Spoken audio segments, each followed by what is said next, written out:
In this walkthrough, you'll discover how to factory reset a Microsoft Surface Laptop 6 quickly and safely. Follow the complete process to refresh Windows, fix common software issues, or prepare the laptop for a new owner.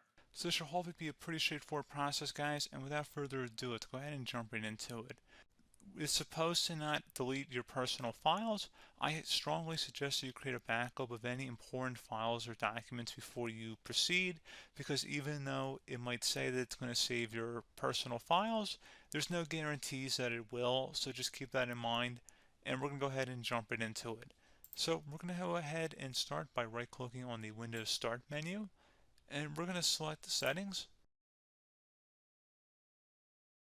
You want to select System, and then on the right side, scroll down until you get to Recovery.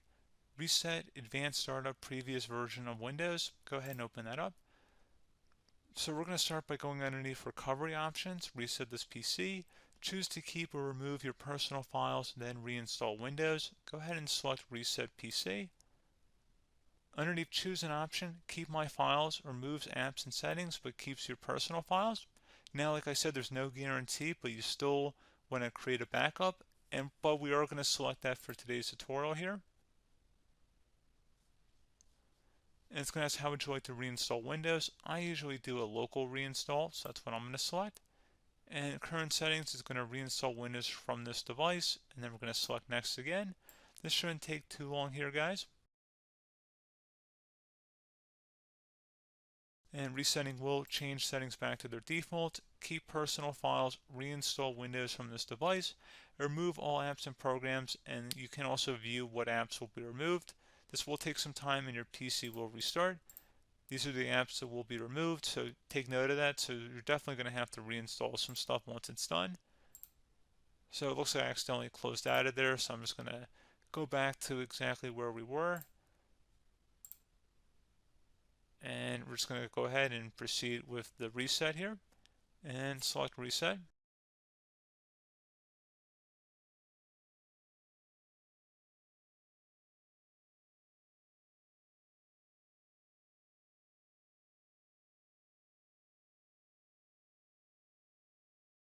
And you can go ahead and install your applications, your programs, whatnot, create new user accounts, but Windows 11 has been reinstalled, a clean factory install.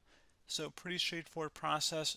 Now, if you did what I did and created a local user account, your Ethernet cable, or if you turned off your router, you're going to have to go ahead and turn that back on, and then connect to your Wi-Fi network or Ethernet connection, whatever is your situation. But pretty straightforward process, guys. Do hope I was able to help you out, and I do look forward to catching you all in the next tutorial. Goodbye.